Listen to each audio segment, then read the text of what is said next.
There are many internationally recognized emergency signals that you can use when you need assistance at sea. If help is nearby, you can call for assistance by holding up an oar, slowly raising and lowering your outstretched arms, continuously sounding a horn or another sound signaling device, showing a V-sheet, repeating any signal 3 times, such as 3 whistle blasts, or 3 torch or mirror flashes. If help is not nearby, you can use your radio to give an all stations call on a distress frequency to attract the attention of land stations and any other boats in your area.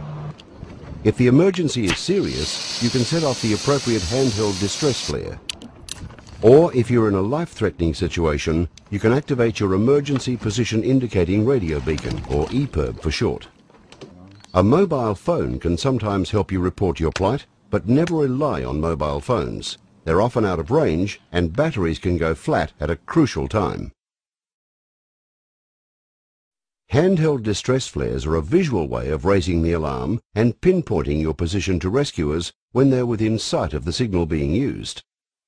All Australian states require recreational powerboats and yachts with motors to carry 2 handheld red flares and 2 orange smoke flares. Which flare do you use when? Orange flares are for daytime use only. This one emits a cloud of vivid, expanding smoke which is visible for up to 60 seconds at more than 4 kilometres at sea level, and further from aircraft. Red hand flares pinpoint your position to rescuers at night. This red flare emits a brilliant light for 60 seconds that can be seen up to 10 kilometres at sea level, and can be used in daylight as well with reduced effect. Parachute red rockets are for longer range signalling at night. This parachute flare lifts its payload to 300 metres, where it deploys a red star flare which burns for 40 seconds and can be seen up to 40 kilometres away at night and 15 kilometres in daylight. How to ignite handheld flares. Flares are dangerous and burn at up to 2000 degrees Celsius. It is important that you follow the manufacturer's instructions. Check that the correct flare has been selected. Before firing a handheld flare, check that rescuers are in your line of sight. This orange flare has a raised O on the cap, so you can identify it in the dark. This red flare has a raised plus on the top, for the same reason. To light this flare, you hold it safely at the base, twist off the top cap, hold the handle with the signal pointing up and away from you. Firmly pull out the yellow igniter knob on top of the flare, up and out of it, in a smooth, steady motion. Hold the lighted signal up high, outboard, on the leeward side of your boat. Dispose of the used signal, which will be very hot, by putting it in water. Other models may be lit by a striker cap. Know what type of flares you have, and read the instructions periodically so that you are prepared for emergencies. Regulations demand that your distress flares are in good order and up to date. Always stow them in a waterproof container which is readily accessible in an emergency.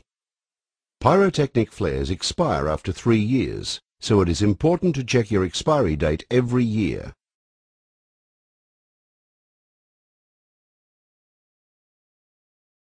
EPIRBs. Emergency position indicating radio beacons are rapidly proving to be the best answer to taking the search out of search and rescue.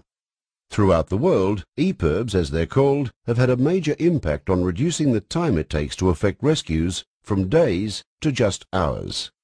They've been instrumental in saving many lives. All Australian states and the Northern Territory require that recreational boats carry an EPIRB when operating beyond a certain distance from the shore. Refer to your safety handbook for specific details. Activated EPIRBs are detected by satellites and overflying aircraft. All alerts in Australia are received by Australian Search and Rescue in Canberra, which then relays them to the appropriate search and rescue authority in each state or territory. EPIRBs transmit on one of 2 frequencies, 121.5 MHz or 406 MHz. The Australian Maritime Safety Authority recommends the use of digital 406 MHz EPIRBs because they can be detected faster and far more accurately than the soon-to-be outdated analogue 121.5 MHz beacons. Their message is, Get a better fix with 406. This 406 MHz EPIRB transmits the vessel's name, country and call sign and gives global coverage. A 406 MHz EPIRB's position can generally be determined to a radius of 5 kilometers. If there's a problem, it eliminates much of the guesswork out of the search. This top-of-the-range 406 MHz EPIRB incorporates a built-in GPS that indicates its position to authorities to within 30 meters. It also has an inbuilt strobe light which is visible for up to 8 kilometers.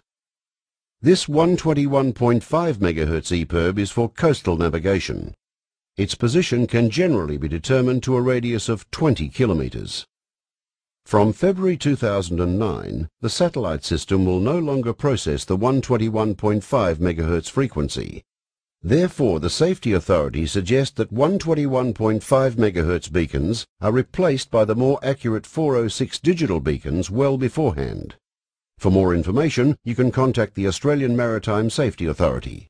Contact details are listed at the end of this DVD under Information Sources. This pocket-sized EPIRB is ideal for crew on deck.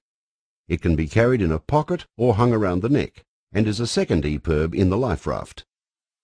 Your EPIRB must be in a readily accessible position, such as close to a companionway or the steering position, but it must also be stowed in such a way as to avoid accidental activation. This is how you activate this EPIRB.